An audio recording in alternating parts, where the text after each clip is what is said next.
By 4:30 in the morning, the emergency room at Santa Loretta always smelled the same: antiseptic, burned coffee, and copper. Sofia Santos could identify each note like a sommelier of grief. She stood beside a vending machine humming too loudly, balancing 2 paper cups while a nurse finished stitching a teenage boy's scalp behind a curtain. "Mother's in triage 3, the nurse murmured when she passed. "She keeps asking if he's in handcuffs." "He's not," Sofia said. "And even if he were, she'd still get to see him." The nurse gave her a tired nod. Everybody in San Aurelio was tired now. Doctors, cops, funeral directors, school principals writing condolence emails twice a week. Since the port shooting 3 weeks ago, the old truce between the Morettis and the Corses had come apart like rotted thread. Men with old family names and new assault rifles were settling scorecards in daylight. A line cook was shot carrying trash out a restaurant back door because someone mistook him for a lookout. A catechism teacher took shrapnel in a church parking lot. Kids learned to drop at the first crack like it was a fire drill. Politicians called it organized conflict in press briefings.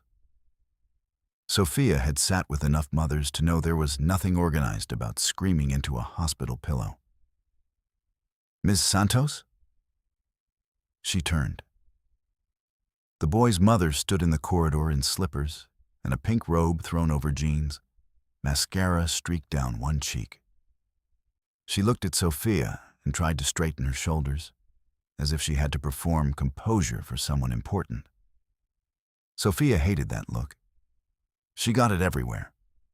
Court hallways, precinct waiting rooms, morgues.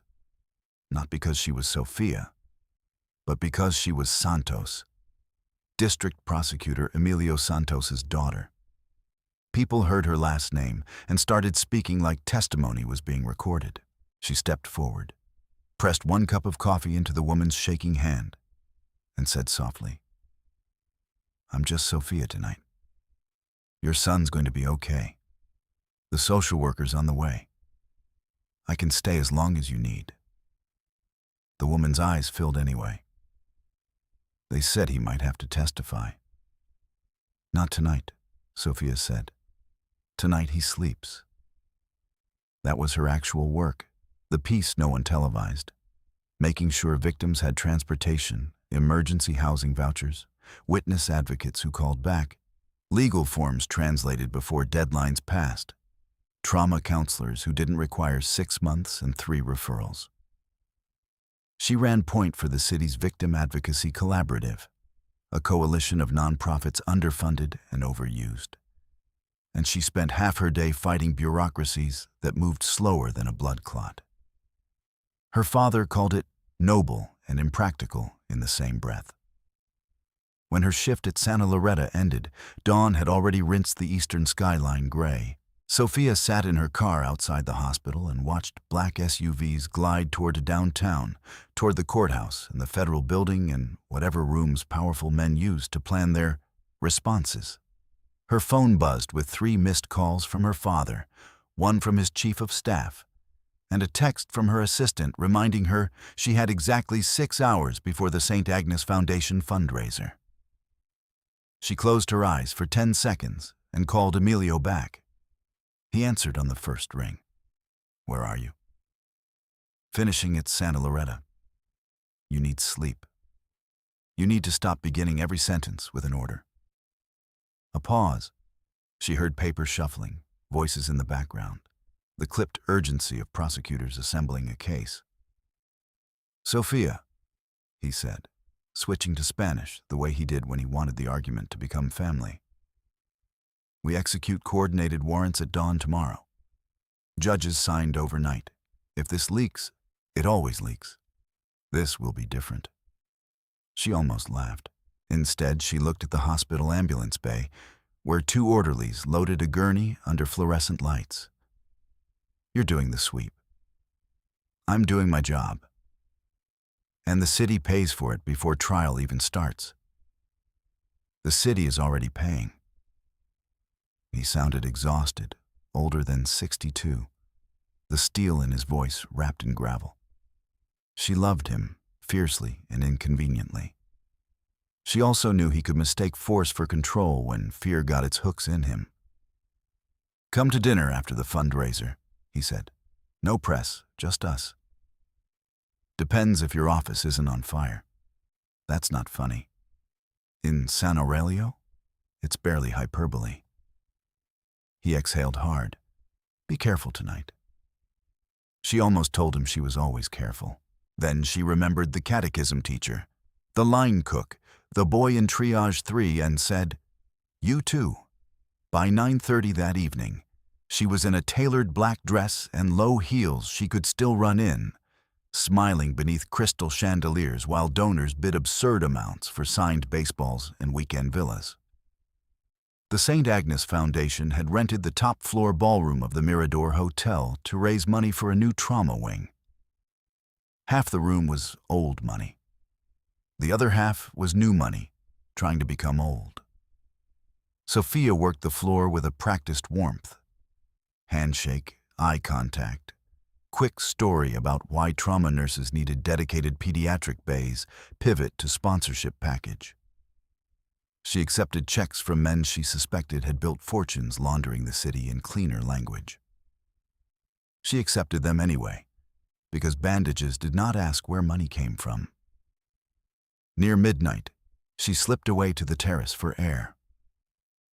Below her, San Aurelio's harbor glittered like broken glass under sodium lamps. Cranes stood over container stacks like praying mantises waiting for the next meal. Somewhere down there, 3 weeks earlier, a shipment had gone wrong and 7 men had died in 14 seconds. Since then, every neighborhood had felt like a fuse. Her phone vibrated again. Emilio. She let it ring out this time. At 1:15, the last major donor left. By 1:30, Sophia had endured the final round of board member gratitude and escaped to the service elevator leading to the underground garage. The hotel's lower level was mostly empty. Concrete pillars painted with flaking yellow numbers, shadows pooling between parked cars. Her heels clicked in steady rhythm. She scanned out of habit, seeing no one, hearing only the elevator doors slide shut behind her. Then a voice from the left said, "Miss Santos." She turned. 3 men emerged from behind a pillar, dark suits over concealed armor, movements precise rather than hurried. In the center stood a man she recognized from newspaper photos and courtroom rumor, though she had never met him in person. Luca Moretti. He was taller than she expected, broad-shouldered, clean-shaven, his expression unnervingly calm. Early 30s, charcoal coat, no visible weapon, which meant there were several. Sophia dropped her clutch and reached for the panic button clipped inside it. One of the men already had her wrist, not crushing, just locked. "Don't," Luca said. His voice was low, controlled. "No one here wants blood." "Then move," she snapped. "Now." He stepped closer, close enough that she could see a thin scar near his right eyebrow. "Your security detail was reassigned 20 minutes ago by a call that appeared to come from your father's office. They're 3 blocks away searching for a bomb threat that doesn't exist. We have maybe 90 seconds before cameras loop back live." Ice slid down her spine. "You hacked hotel security?" "We rented 2 floors in cash 6 months ago through shell companies. I'm not here to debate infrastructure." "You're here to die, then." A flicker crossed his face, almost amusement, almost grief. "Not tonight." The men moved with startling efficiency. A black hood came down over her head. She kicked once, hard, connected with someone's shin, heard a curse. Arms pinned her without striking. The world tilted as they guided, carried her into a vehicle smelling of leather and rain. She counted turns. Left, right, long straight stretch, tunnel by the pressure in her ears. She listened for sirens and heard none. When the hood came off, they were in a dimly lit room with stone walls and reinforced windows. not a basement. Upper floor somewhere old. A safe house dressed as a renovated warehouse loft. 2 cameras in the corners. 1 steel door. 1 bolted side door. A table with bottled water. A first aid kit placed deliberately in plain sight, as if to make a point. Luca stood by the door while the others withdrew. Sophia lunged for him anyway, fury outrunning strategy. He caught her forearms, absorbed the momentum, set her back without throwing her. "You touch me again and—" "I won't," he said, releasing her immediately. "That is the rule." She stared. "Rule?" "For everyone in this building. You are not to be harmed, threatened, photographed, or spoken to without my authorization. You get medical care if needed, food, and a locked room with a private bath. You can hate me as much as you like. You will still be treated correctly." "You kidnapped me." "Yes. And you think manners fix that?" "No." He held her gaze, dark eyes unreadable. "Necessity does not become virtue because it is polite." She wanted to spit at him. Instead, she said, "My father will burn this city to the foundation to get me back. He already planned to burn half of it at dawn." The words hit like a slap. He walked to the table, pressed a button on a small recorder, and her father's voice filled the room in clipped fury. Emilio, in a conference call from earlier that evening, discussing synchronized pre-dawn raids, tactical breaches, acceptable collateral exposure in hostile structures. Not fabricated, not deep fake. She knew his cadence, the precise edge he got when he believed history was watching. Luca stopped the recording. "We left your phone in your car," he said, "with a message for your father from me. Dawn raids are suspended, and he arranges a neutral ceasefire meeting within 48 hours. If he refuses, San Aurelio wakes to coordinated hits on both sides. 30 targets. Schools are excluded. Hospitals are excluded. Churches are excluded." She stared at him in disbelief. "You're listing acceptable slaughter zones like menu options. I'm telling you what happens if this continues. You think abducting the prosecutor's daughter buys peace. I think you are the only person your father might listen to before this becomes a civil war with payroll." She laughed once, sharp and humorless. "He won't negotiate with you. Then people die who don't even know our names." Silence filled the room, heavy as wet wool. Somewhere below, a generator hummed. Sophia sat slowly in the chair by the table because standing felt like surrender to panic. She forced her breathing to level out. "If you wanted leverage," she said, "you could have taken a judge, a captain, a senator. Judges bargain in language. Senators bargain in cameras." Luca remained standing, hands visible at his sides. "You bargain in outcomes." She hated that he had done his homework. "Your father knows I can make this city bleed," he said. "What he does not know is that I am trying very hard not to." A knock sounded at the steel door. One of Luca's men stepped in, murmured something in Italian, and held out a satellite phone. Luca listened for 10 seconds, jaw tightening almost imperceptibly. "Corsi?" Sophia asked before she could stop herself. He looked at her, surprised by the question. "South District Restaurant. 2 dead. One was 12. The air went thin. Sophia pressed her palms against the table until her knuckles whitened. "And while we stand here, this keeps happening." "Yes." She expected triumph from him. Cruelty, at least some hint that this was all theater for domination. Instead, she saw calculation under strain, a commander mapping losses no map could hold. He handed the phone back, gave an order, then turned to her. "You can record a proof-of-life call now. No location, no code phrases. You tell your father you are alive. You're generous." I'm practical. When the call connected, Emilio's voice cracked on her name before he mastered it. Sophia? Sophia, are you hurt? No, she said. I'm alive. Her eyes stayed on Luca. Listen to me carefully. He says suspend dawn operations and set a neutral meeting. 48 hours. Don't repeat his demands. If you raid at dawn, people will die and you know it. She swallowed, hearing her own pulse. Including me. Her father's breathing roughened over the line. I am not negotiating with terrorists. You negotiate with facts every day in court. This is a fact. A new voice came on. His chief of staff, crisp and cold. Miss Santos, stall for trace. Luca reached forward and ended the call. You had 20 seconds left, he said. She glared at him. I hope he traces you. He traced the wrong tunnels. Hours blurred. She was given a room exactly as promised. Bed bolted to floor, clean sheets, small bathroom, no window large enough to pass through. Food came on a tray, untouched by anyone else first, again deliberate, again controlled. She did not eat much.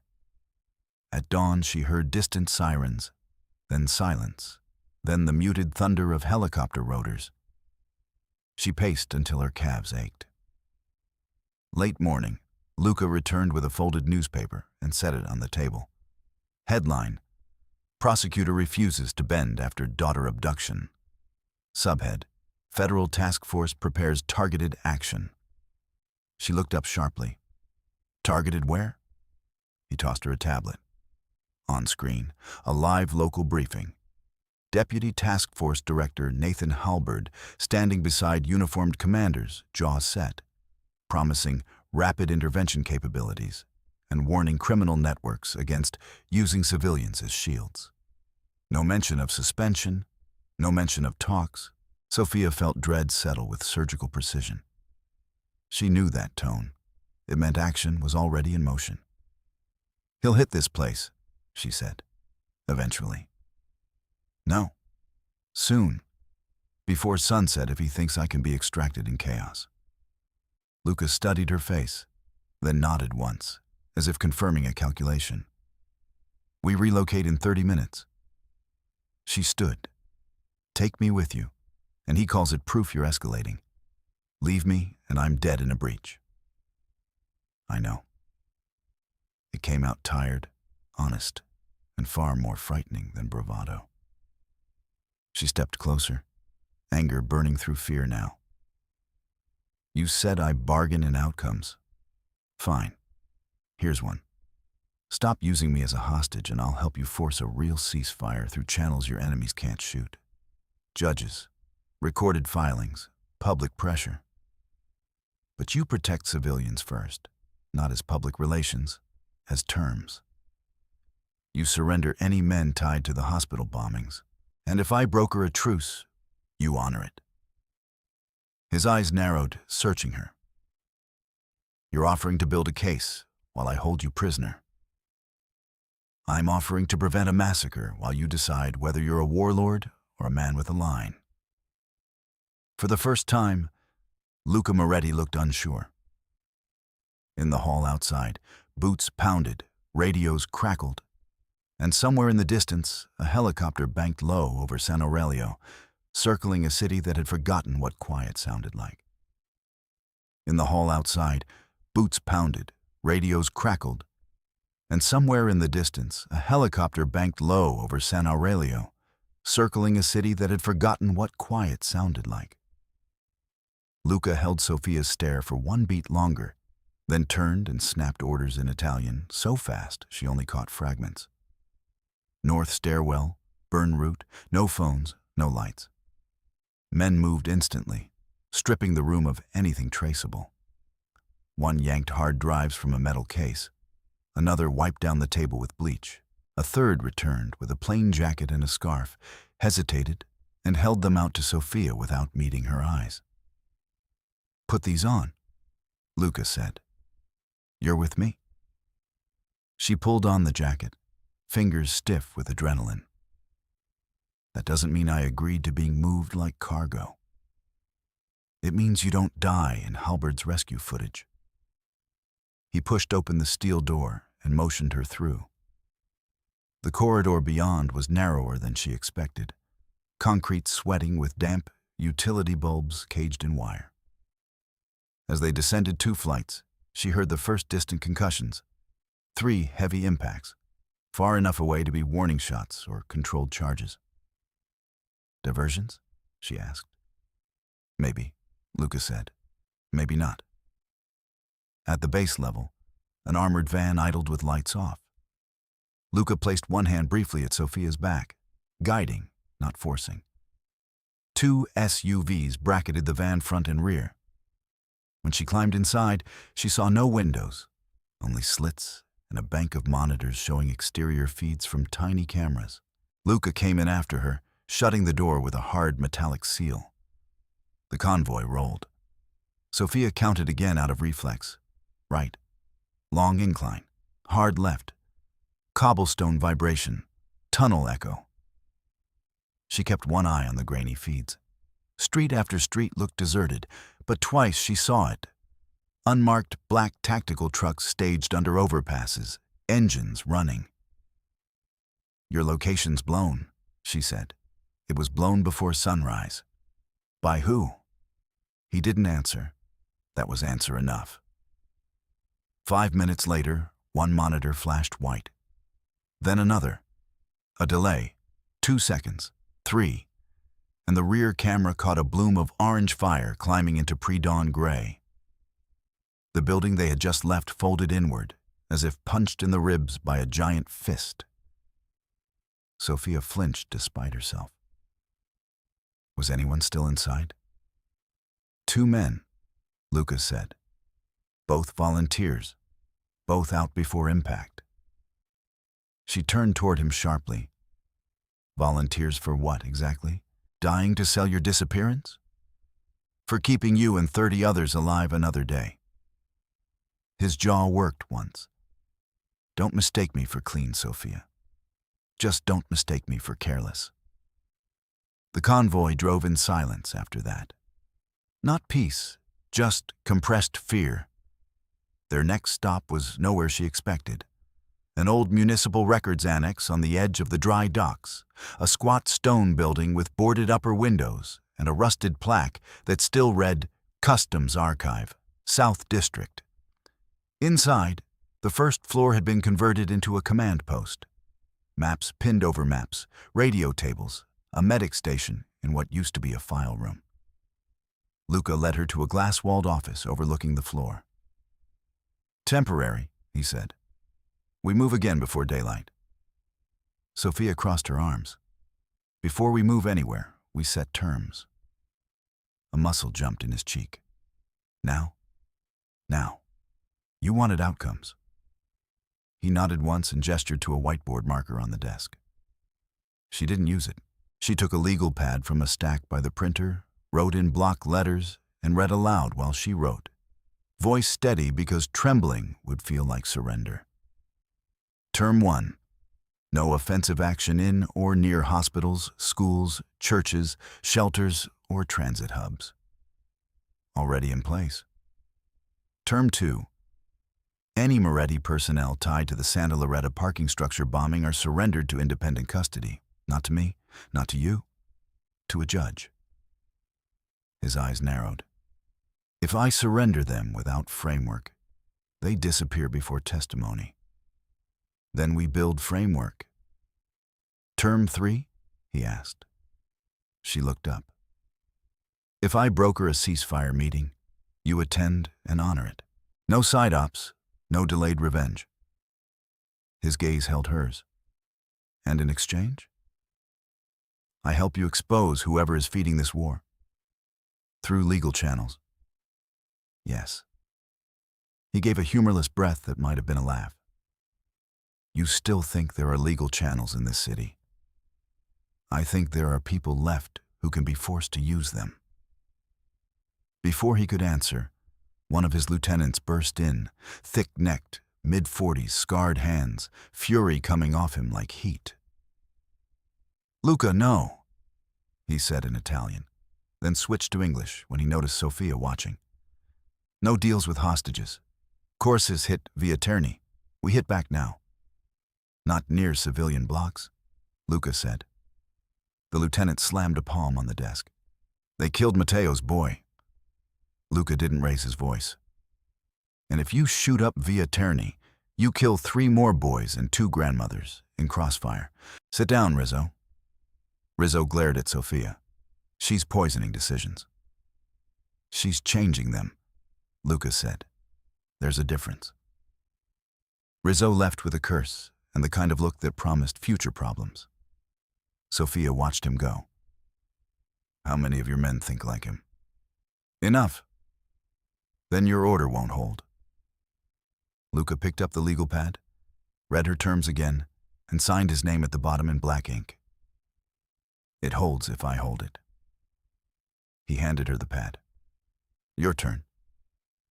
She signed beneath him before she could overthink the absurdity of a hostage agreement with a mafia heir in a customs archive at dawn.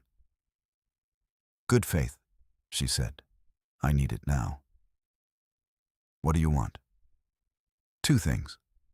First, release the restaurant dishwasher your men grabbed on Vela Street last night. He's not crew. I know his aunt. Second, I need access to everything you have on Corsi and task force movements since the port shooting." "That's not good faith," Lucas said. "That's an intelligence request." "It's both." He considered, then tapped the intercom. "Bring me the Velas detainee paperwork and the red drives."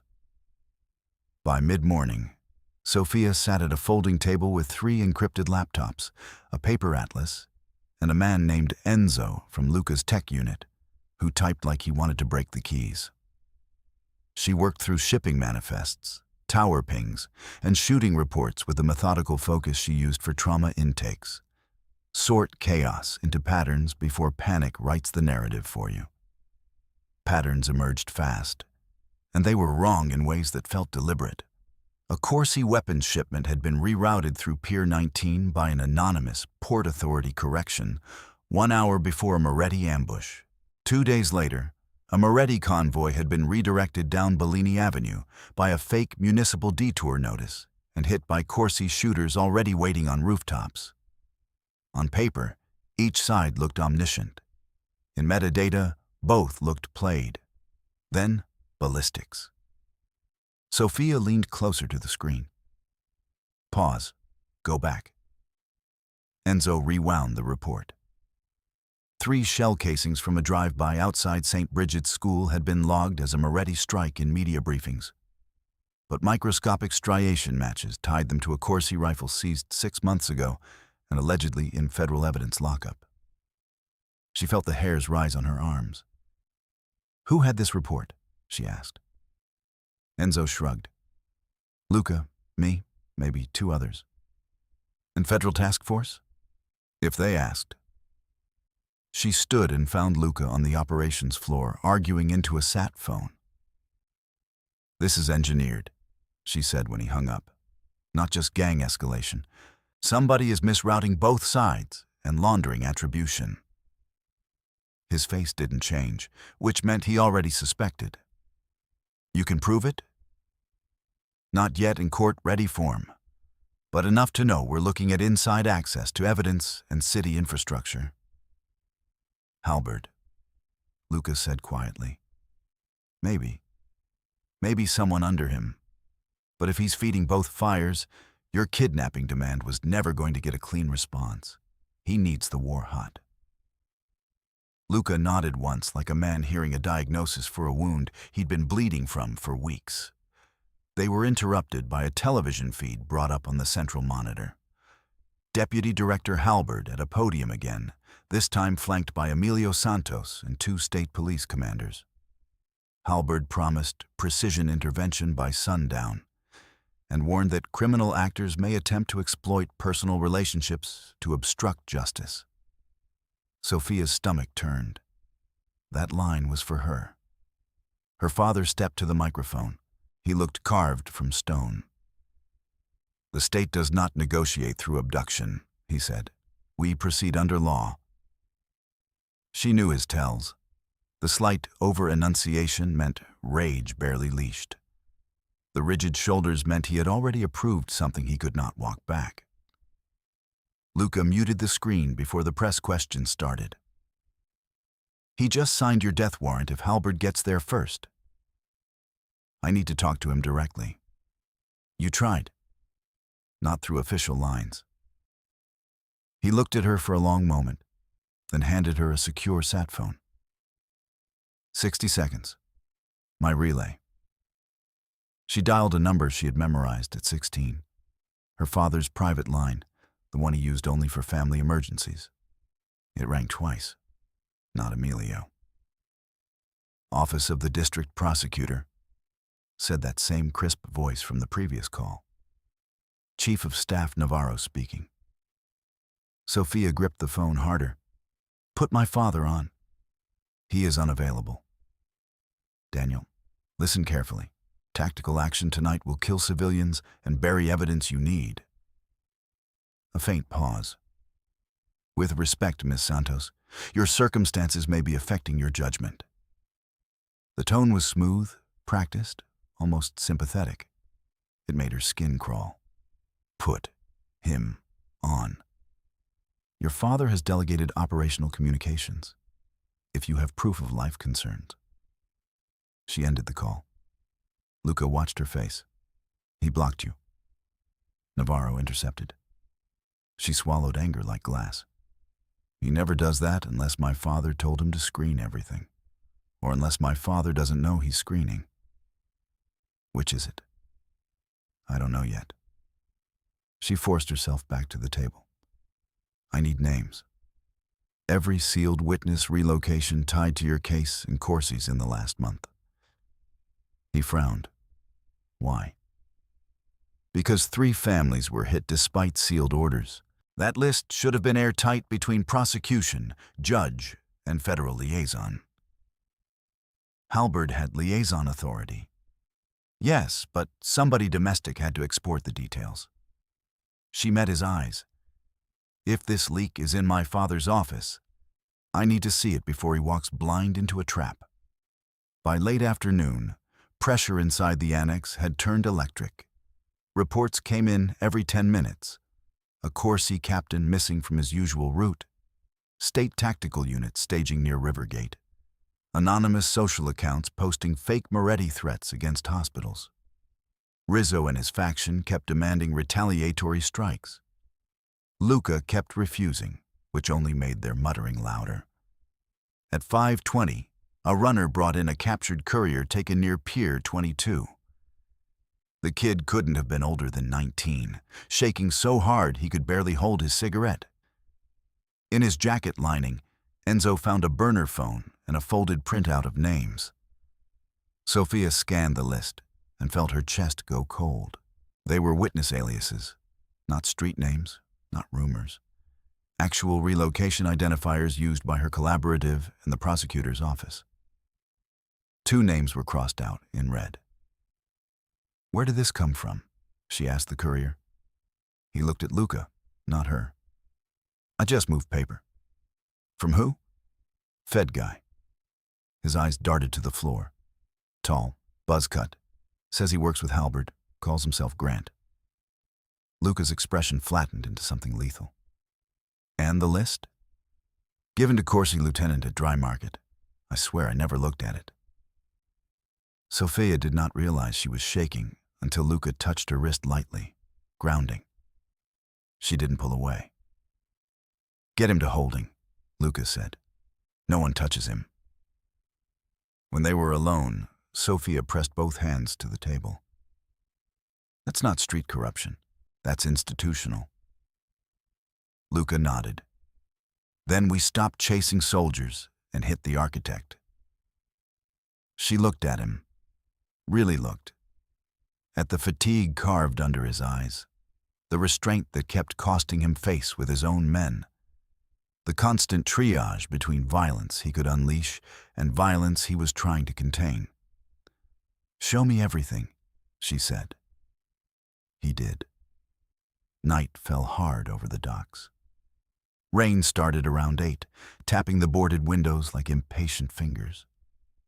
In the former archive basement, Enzo booted a confiscated laptop recovered weeks ago from a Corsi accountant who had disappeared before arraignment. It had been encrypted beyond anything his team could crack fully, so it sat in storage until now. Sophia stood behind him, damp hair pulled back, legal pad tucked under her arm. Luca leaned against a pillar nearby, arms folded, speaking to no one. "Try indexing by judicial docket tags," Sophia said. "People hide files where only lawyers look." Enzo snorted. "Criminals hate lawyers. Criminals pay lawyers to survive." He typed. A directory opened, then another buried beneath fake tax documents.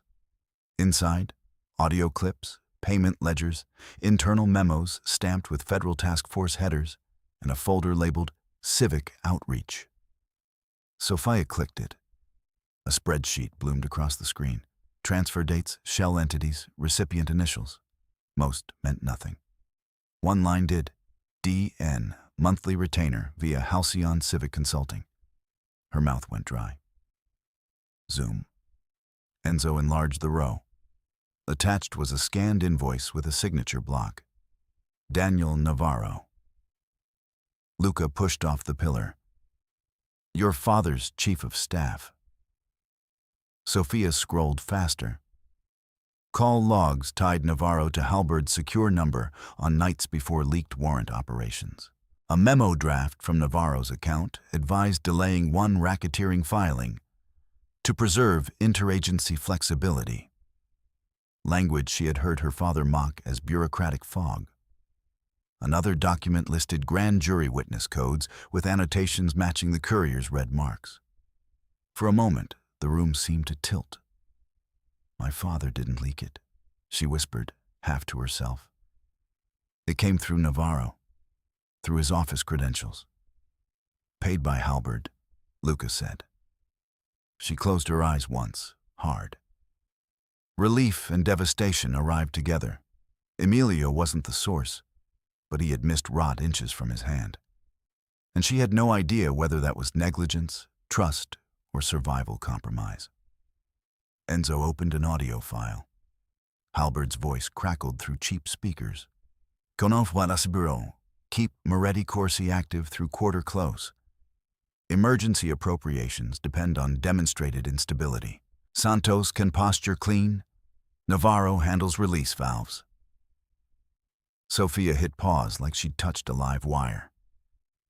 "That's enough for probable cause," she said. "Maybe enough for conspiracy if authenticated." "Can you authenticate it?" "Not alone. I need judicial chain and immediate escrow copies out of this building."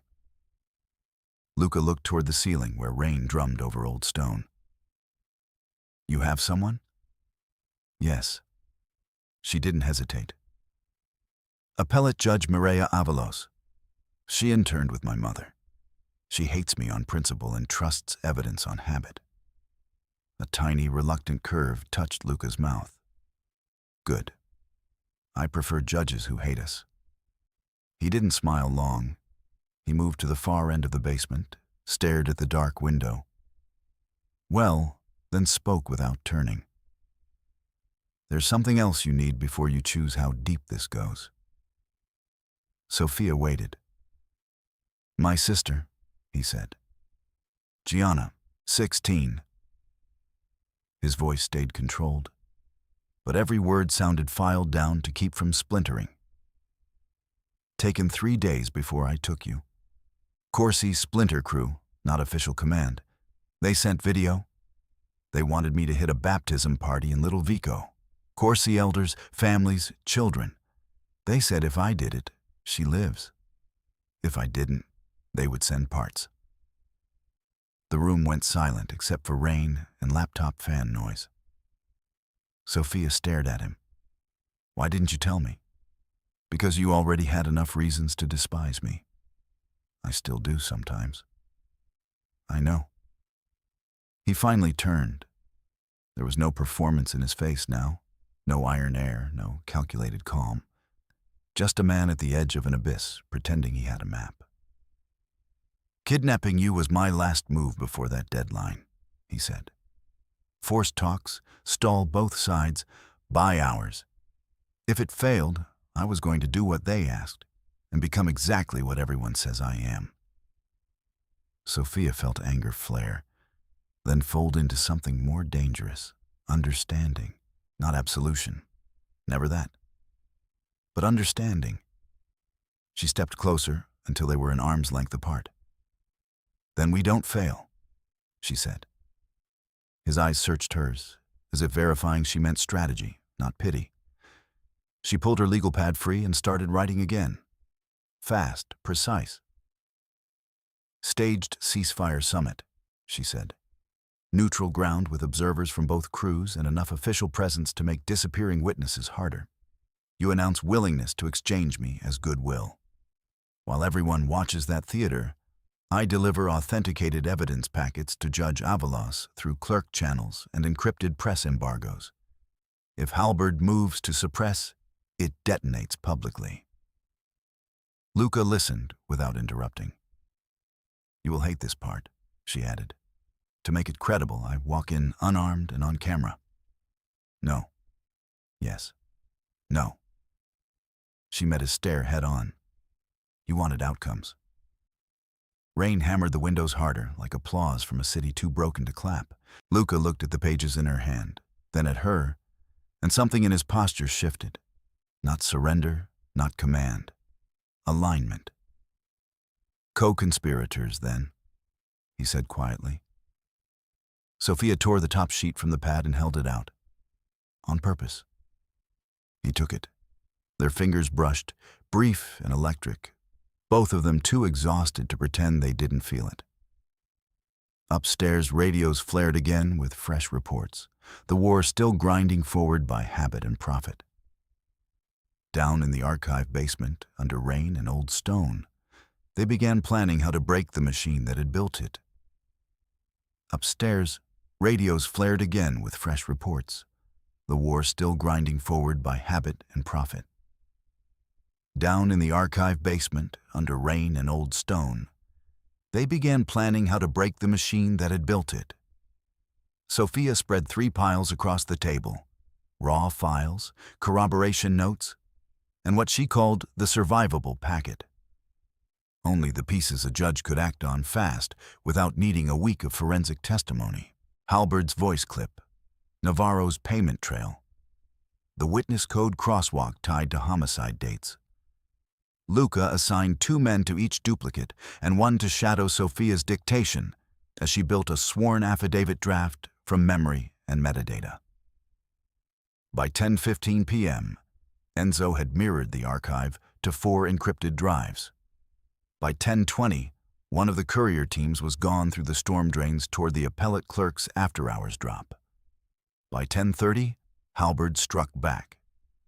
The first sign was on television, a red emergency banner hijacking every local station. Statewide manhunt update. Prosecutor's daughter believed coerced, possibly compromised. Then Halberd appeared live, grave and measured, with a still image behind him of Sophia in the garage. Luca's hand at her arm, the frame chosen to look intimate, complicit. "We have reason to believe criminal organizations are manufacturing false records and may attempt to launder disinformation through court channels tonight," Halberd said. "Any clerk, judge, or journalist receiving unauthorized materials tied to this abduction is instructed to surrender them immediately to federal custody." Sophia felt the room go hot. He's pre-poisoning the chain. Luca was already barking orders. "Recall Team 1, now." Too late. One of the radio operators lifted his headset, face drained. "Checkpoint sweep on Via Carmina. Federal Tactical flagged all couriers. Team 1 burned route, but they dumped package to avoid capture." "Where?" Sophia asked. "Unknown." Another voice cut in over open channel, breathless and breaking. "Safe house echo. Shots fired. Repeat, shots fired." Luca grabbed the mic. Report. Static swallowed the next words, then returned with screaming in the background. List hit. They knew aliases. 2 adults down. Child critical. Sophia gripped the table edge until her nails bent. Safe house echo. One of the relocation apartments she had personally placed last week under sealed order. She knew the mother's first name, knew the son liked dinosaur stickers, and refused green beans. What address? She demanded. The operator answered without looking at her. Donato Courts, Building C. She closed her eyes once, just once, because if she let herself see that hallway now, she would break. Halberd's voice kept rolling from the overhead television. Any so-called ceasefire overtures are criminal theater, he said. There will be no negotiation with active kidnappers. Luca muted the feed so hard the remote cracked in his hand. He just made legal delivery impossible, Sophia said. If Avalos receives anything now, he'll claim contamination. Then we force public release. Without judicial receipt first, he calls it fabricated. Her pulse hammered against her throat. He's not just blocking us. He's inoculating the entire system. Another call came in, this one from street surveillance. Federal agents had entered the appellate annex with a sealed warrant, seized incoming night drop bins, and detained 2 clerks for evidence tampering review. Sophia stared at the speaker, as if willing it to say something else. He moved on Avalos before we did. He moved because he knew we would, Lucas said. She turned to him sharply. How? He didn't answer immediately. Neither did she. In the silence, every radio hiss sounded like accusation. Then Enzo spoke from the laptop bank, voice tight. One of our internal channels pinged outside route before courier departure. Could have been scrape malware. Could have been leak. Rizzo's name landed in both their faces without being said. From the operations floor came raised voices. Rizzo and 3 loyalists arguing that Halberd's broadcast proved Sophia had become a liability, that holding her now invited total war, that the only language left was blood. Luca walked out, and they heard him from the basement stairwell, cold enough to frost steel. Anyone touches her, anyone contacts Corsi, anyone runs a private operation, I bury you myself. The shouting dropped, not gone, just deferred. Sophia looked back at the screen where the emergency banner still crawled. If Halberd succeeded now, she wouldn't just lose a case. She'd lose the last thin chance to keep this war from becoming policy.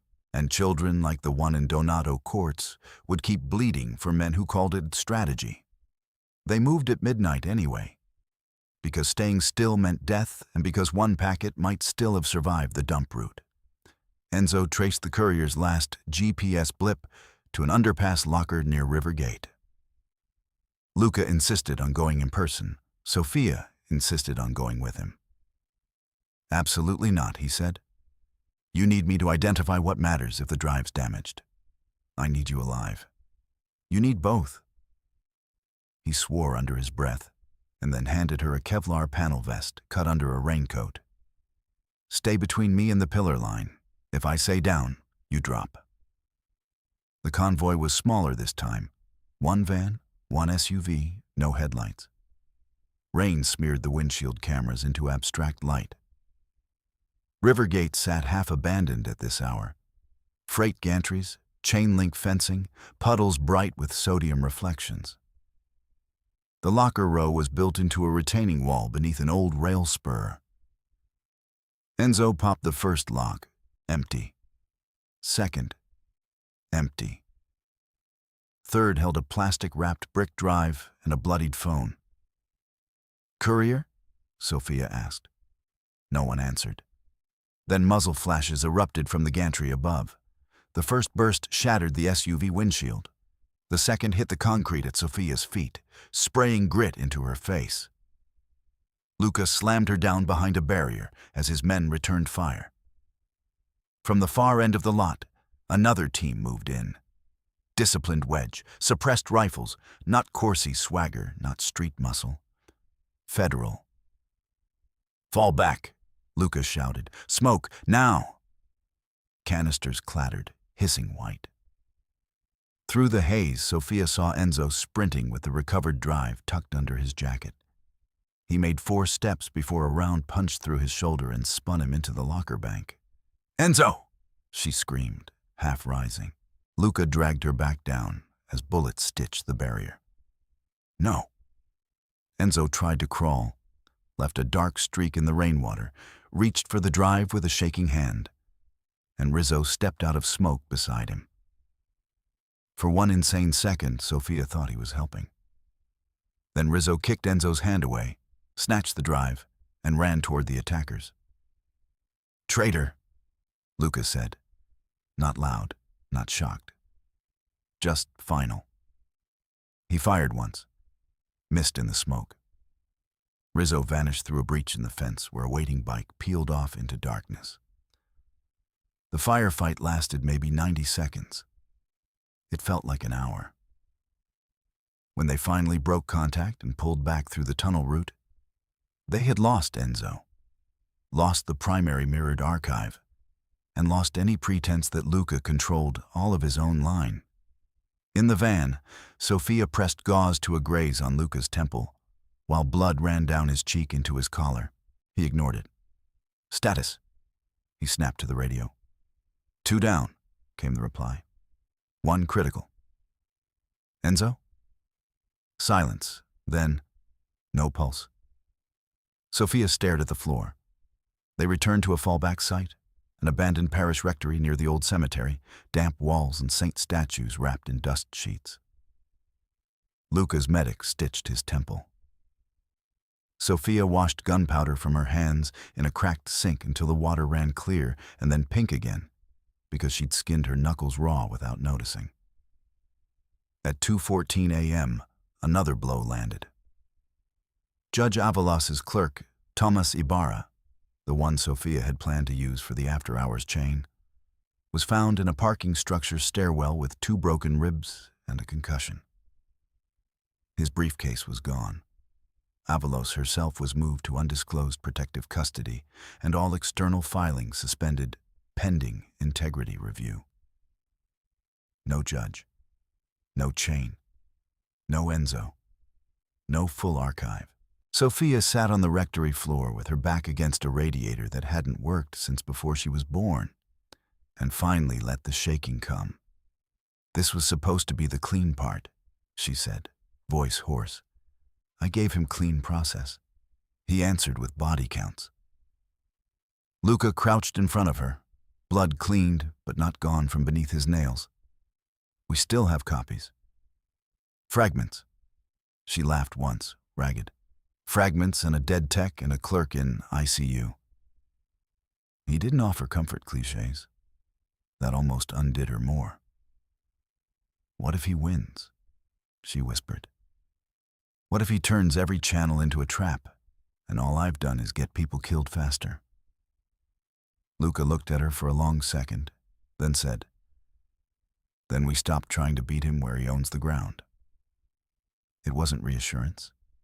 It was a pivot. She hated him for being right. In the room that used to be a priest's study, Luca locked the door and finally allowed himself to stop moving. His hands hurt. He flexed them and felt old fractures complain. He'd broken the right one at 19, punching a freezer door after his father ordered a retaliation that killed the wrong man. He'd broken the left one at 27, dragging a cousin out of a burning sedan and failing by 30 seconds. Control was always sold to him as inheritance. In practice, it had always been triage. He sat at the desk where someone had left a chipped crucifix and a ledger from 1988, and he listened to the storm ease into drizzle against stained glass. Gianna's face surfaced without permission. 15 at the beach, shoving gelato into his expensive coat and laughing when he pretended rage. 16 in the ransom video, wrists zip-tied, trying to look brave for him, while a masked voice read demands off camera. He had watched that video 31 times. On the 22nd, he noticed she tapped her left thumb twice against her palm. Their childhood code for don't do what they ask. He had nearly done it anyway. Kidnapping Sophia had been a calculation dressed as desperation. He had expected outrage, leverage, maybe negotiation if luck held. He had not expected her to force terms on him and then keep choosing the harder road each time it collapsed. He pulled out his phone. No new message from the abductors. That was worse than threats. A knock sounded, light. "Come in," he said. Sophia stepped inside, hair still damp, borrowed sweater too big in the shoulders, eyes red but clear. She closed the door behind her and leaned against it like she might bolt if he lied. "I need to know something," she said. "If Gianna's alive and they offer her for me at a meeting, what do you do?" "No room for performance." "Good." He answered the only way he could. "I don't know." She absorbed it without flinching. "I want to say I choose the city," he said quietly. "I want to say I choose restraint every time and mean it. But she is 16, Sophia. I taught her to ride a bike in a parking lot where men were buying rifles out of trunks. I promised her she would get out clean. Every bad thing that touched her came through me." His throat tightened on the last word, and he looked away, ashamed of the crack in his voice more than the crack itself. Sophia crossed the room slowly, stopped in front of him, and set both palms on the desk between them. "You don't owe me perfect," she said. "You owe me truth before we walk into whatever comes next." He nodded. Once. "I'm terrified," he said, the word foreign in his mouth. "Not of dying, of choosing wrong in 1 second and turning you into another name I have to carry." Her expression shifted, pain, recognition, something warmer and just as dangerous. "Then we choose in advance," she said, not in panic, not in blood noise, in writing if we have to. A breath of almost laughter escaped him. "Contracts, even now. Especially now." For a moment neither moved. Then she reached up and touched the stitched edge of his temple with 2 careful fingers, as if confirming he was still physically present. He covered her hand with his and closed his eyes briefly. Not praying, not surrendering, anchoring. When he opened them, he was steady again, but not armored. At 3:07 a.m., the final move arrived.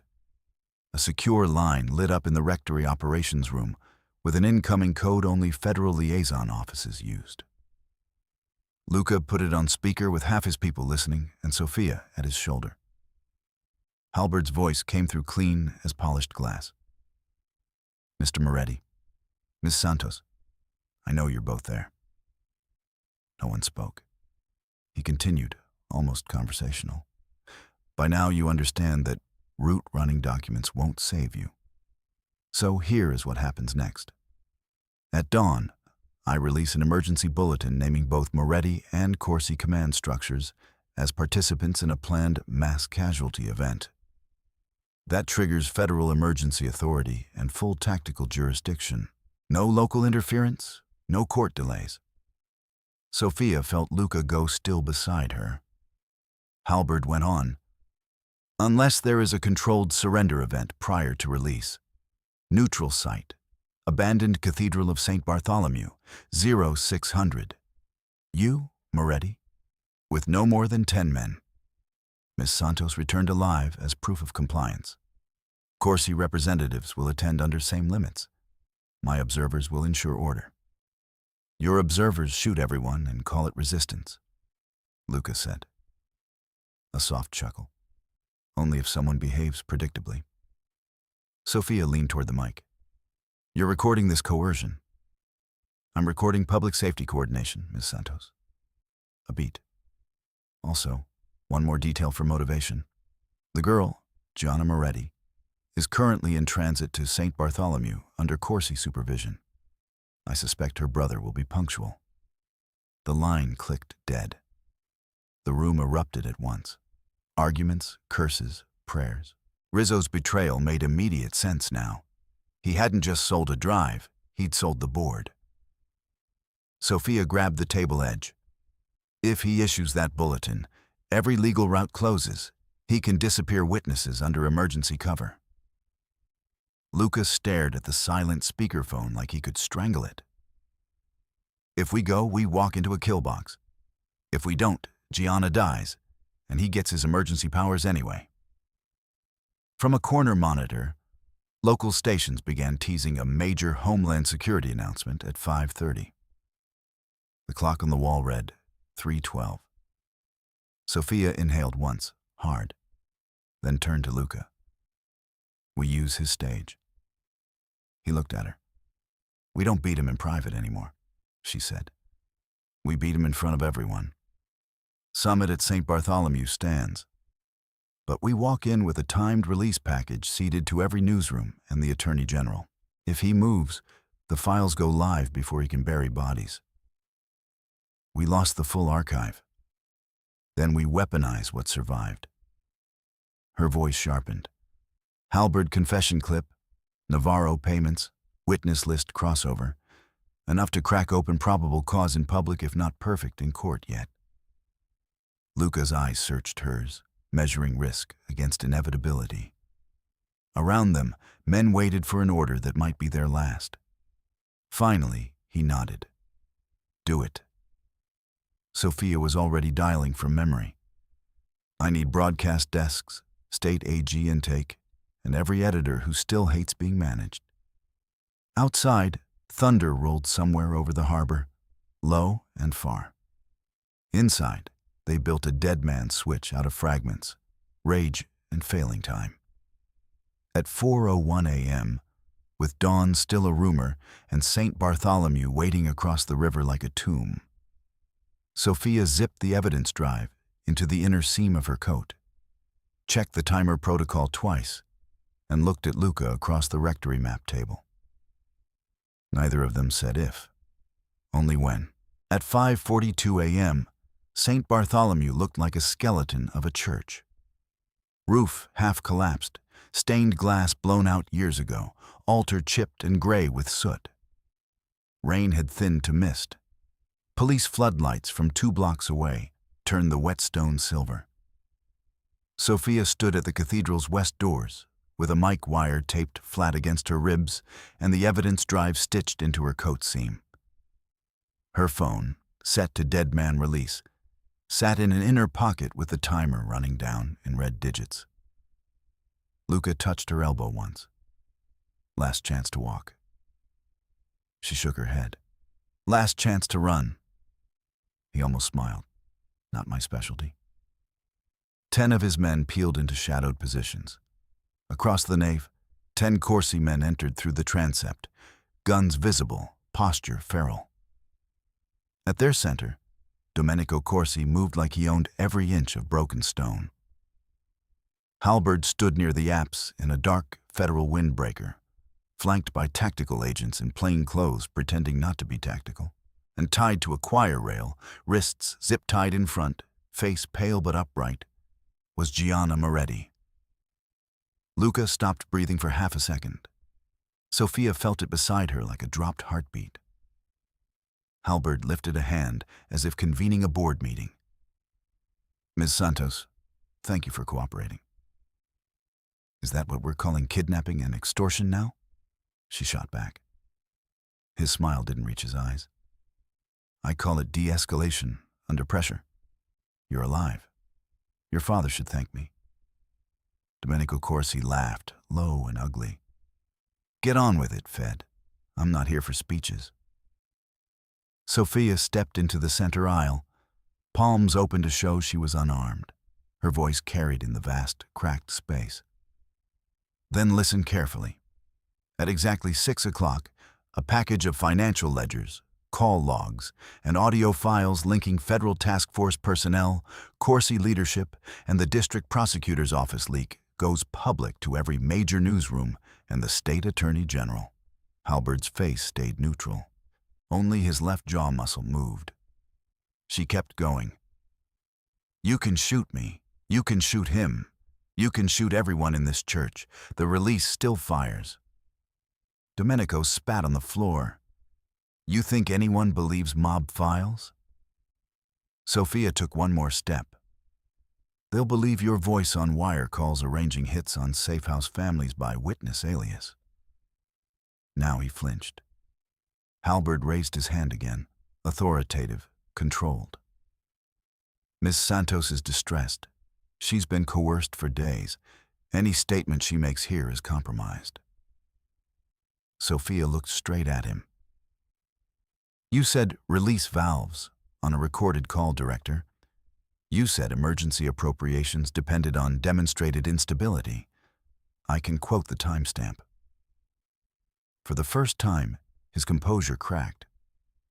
"Where's the source file?" She checked the timer. 0 hours, 1 minute, 12 seconds. Too late. Halberd snapped 2 fingers. Everything broke at once. 2 Corsi gunmen swung rifles toward Sophia. One of Halberd's men drew on Domenico, not to arrest him, to execute him. Moretti's soldiers shouldered weapons in reflex. The first shot slammed into pillars, stone dust exploding into the air like smoke. "Down!" Luca roared, and tackled Sophia behind the altar steps as rounds chewed through old wood above them. The timer hit 0 in her pocket. Her phone vibrated once. Release sent. Gunfire ricocheted through the nave in deafening bursts. Gianna screamed as splinters tore from the choir rail. Sophia crawled on elbows through shattered hymnals and wet ash, dragging herself toward the north side where she'd seen a low stone buttress. Luca moved with her, one hand at the back of her vest, firing only to suppress, not kill.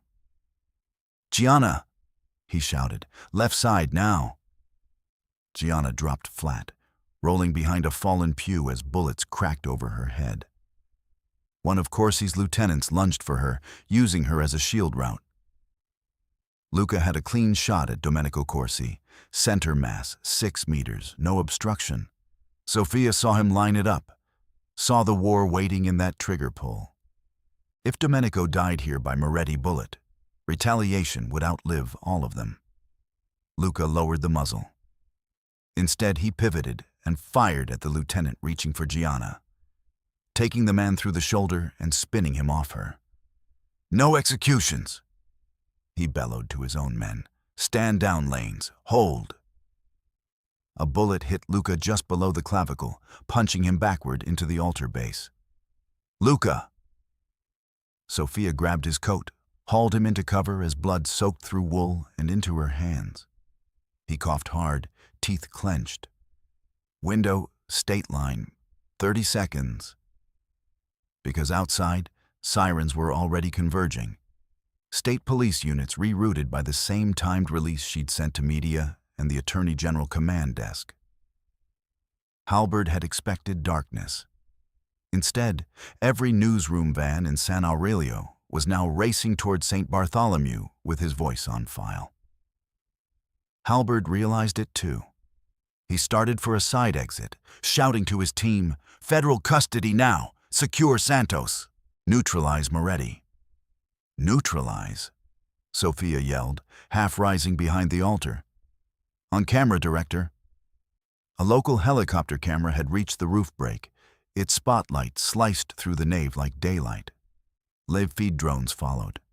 Halberd froze for a fatal second. State police breached both side doors with shields up, commands booming. "Drop your weapons, hands visible, down!" Some Corsi men fired and were tackled. One of Halberd's operators dumped his rifle and tried to blend as observer. Gianna crawled to Luca, shaking, and pressed both hands over his wound, while Sophia ripped a linen altar cloth into strips and tied pressure hard enough to make him curse. Domenico Corsi, bleeding from the arm, screamed at everyone and no one. You're all dead men. Sophia stood despite Luca's grip on her sleeve. Blood smeared her coat. Dust coated her face. She turned toward the nearest camera light and shouted, voice raw and ringing through the cathedral. My name is Sophia Santos. Deputy Director Nathan Halberd coordinated witness leaks, staged gang escalations, and obstructed state prosecution. Daniel Navarro in the district prosecutor's office took payments. Corsi and Moretti lieutenants profited from civilian deaths. This is on record. Do not let them seal it. Halberd lunged toward her with zip cuffs in hand. A state captain stepped between them, weapon leveled. Director, step back. I have federal authority. Not over a live victim witness statement to state felony conspiracy. The captain didn't blink. Step back. Halberd did not step back. He reached for his sidearm. 3 red dots bloomed on his chest. He let go slowly, eyes full of pure hatred now, no polish left. They cuffed him where he stood. By 7:30 a.m., the cathedral steps were a war zone turned press pit. Ambulances idling, yellow tape snapping in wind, reporters shouting over each other as feeds replayed Sophia's statement and Halberd's clipped commands from the leaked audio. Halberd wasn't done fighting. At state command, he demanded immediate transfer to federal custody, argued national security privilege, claimed the recordings were deep fakes assembled by organized crime. He named Sophia an accomplice, Luca a terrorist, and every state officer present procedurally contaminated. Sophia, stitched at the forearm and still in dried blood, sat in an interview room with an assistant attorney general and 2 homicide prosecutors. She refused sedation. She refused rest. She gave a 2-hour sworn statement with exhibit indexing from memory. File number? The prosecutor asked. Civic Outreach subfolder. Line item DN Retainer Halcyon, she said. Cross-reference with the Donato Court's witness alias leak and tower pings from Navarro's office phone. Can you authenticate the Halberd clip origin? Chain is damaged, she admitted. But content corroborates by payment timing, operational directives, and his own public preemption broadcast at 22:30 yesterday, Pool Station Archives. In the next room, Halberd's attorney was already trying to suppress. By noon, Federal Internal Affairs arrived and attempted to remove him anyway. Sophia asked for a camera. They told her no. She walked into the hallway where 6 local stations had crowded behind barriers and gave the statement again. Not polished, not strategic, specific. He instructed clerks to surrender judicial materials to federal custody before review. He used emergency bulletins to block court access. He used the phrase release valves in context of manipulated violence funding. I am asking the State Attorney General to seek emergency detention and independent digital forensics under seal with public docket notice. One reporter shouted, "Are you accusing your father's office?" She did not look away. I am accusing named actors with documents, including Daniel Navarro. That clip ran all afternoon. Halberd escalated one last time. He filed an emergency injunction in federal court claiming exposure of task force operations endangered active intelligence assets and requested a gag order against Sophia by name. At 4:10 p.m., a federal duty judge denied temporary gag relief from the bench pending full briefing, citing failure to show imminent, particularized harm that outweighed public interest testimony already entered on live record.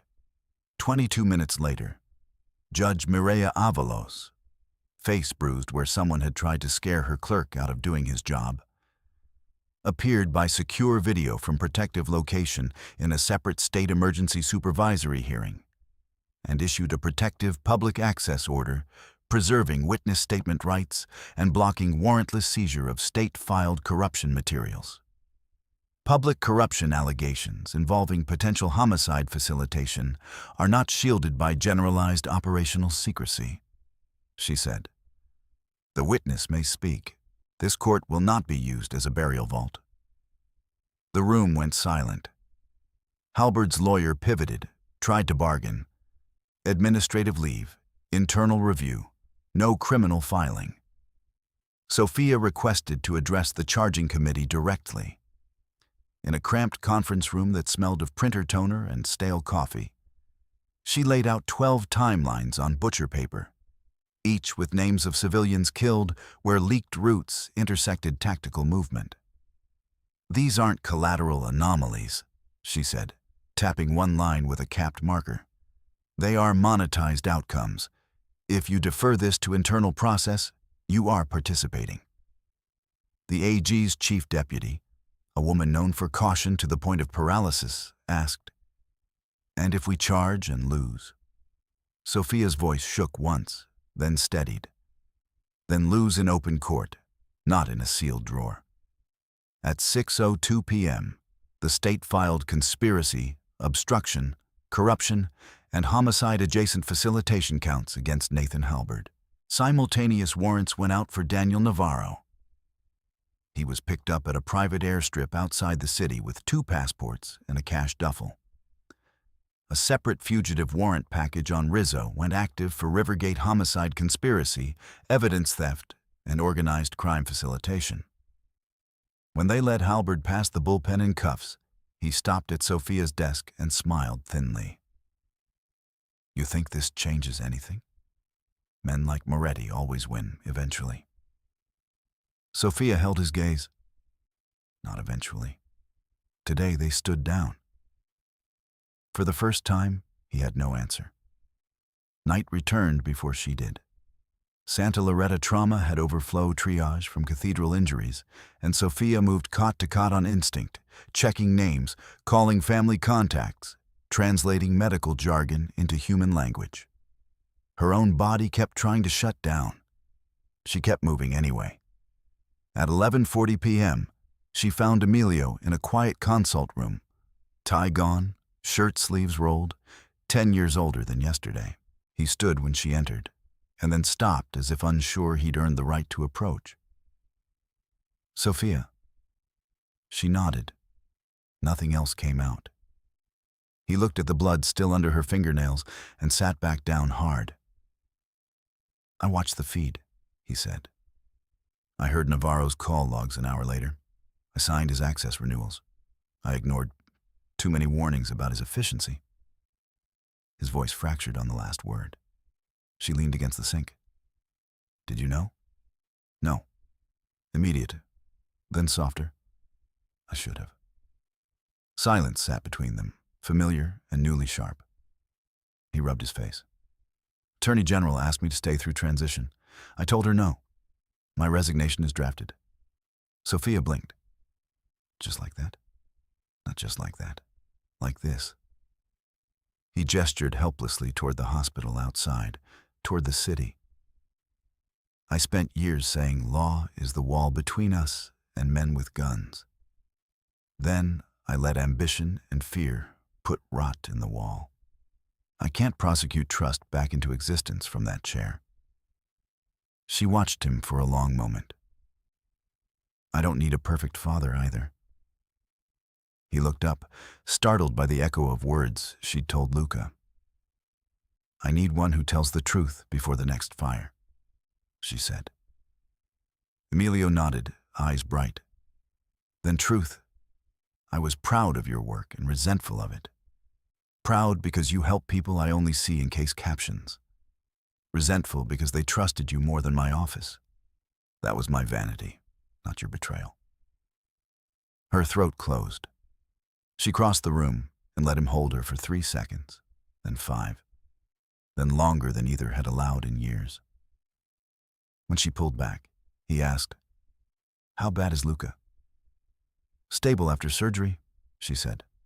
"Under guard." "Do you trust him?" She thought of the cathedral, the dropped muzzle, the order to stand down while bleeding out. "Yes," she said. Emilio gave a tired, almost amused exhale. God help this city. I believe you. 6 months later, Luca stood in Department 7 in County Gray, wrists uncuffed for sentencing because he had surrendered every requested ledger, testified against his own lieutenants, and signed asset forfeiture agreements thick as phone books. Sophia sat in the second row beside Gianna, who now wore her hair short and kept a stress ring on her thumb. Emilio sat on Sophia's other side, no longer district prosecutor, just Emilio Santos in a plain navy suit, listening like a citizen. 3 floors below, Rizzo waited in chain transport for his own arraignment after fugitive task force officers pulled him from a freight yard motel with forged IDs and burner phones. The Rivergate Drive shell recovered with him was wiped. The judge reviewed terms. Cooperation credit. Reduced but real custodial sentence already largely served pre-trial under high restriction. Extended supervised release. Permanent bar on contact with organized crime entities. Full transfer of Moretti shipping control to an independent lawful board. And creation of a court-monitored restitution trust for families harmed in the war. Mr. Moretti, the judge said, do you understand this court is not validating your past conduct? Yes, Your Honor. Why accept these terms? Luca glanced once toward Sophia, then back. Because power without a line is just appetite. I'm done feeding it. The judge nodded. Sentence entered. Outside the courtroom, cameras swarmed. Sophia ignored them and found Luca in the holding corridor before transport. They had 5 minutes, and a deputy pretending not to listen. You're really doing this, she said. I'm really doing this? She touched the glass between them. I started a clinic lease yesterday, near Santa Loretta. His expression shifted, proud and wrecked at once. Of course you did. I wanted to sit where law meets survival. Lawyers, social workers, emergency placement, all in one intake room. You'll need money. I have grants. You'll need more. She gave him a look. No blood money. He nodded. Already scrubbed through forfeiture review and trustee control, transparent or nothing. If you say no, it goes elsewhere. She held his gaze. We do this clean. We do this clean, he repeated. The deputy tapped his watch. 1 minute. Luca leaned closer to the glass. I didn't say this before because everything was triage, but I love you, Sophia. Not because you saved me, because you wouldn't let me lie about who I was while trying. Her laugh broke into tears midway. That's the least romantic declaration in history. It's what I have. It's what I wanted. She pressed her forehead lightly to the glass. I love you too. When they led him away, neither looked back until the corner forced it. The clinic opened on a cold dawn that smelled like disinfectant and burned coffee. A hand-painted sign on the brick read, The Line Clinic, Legal and Crisis Advocacy. Inside, intake chairs were mismatched donations. The copier jammed twice before 8 a.m. A social worker cried in the supply closet from relief and sleep deprivation. Sophia considered it a perfect launch. At 8:17, the first walk-in arrived.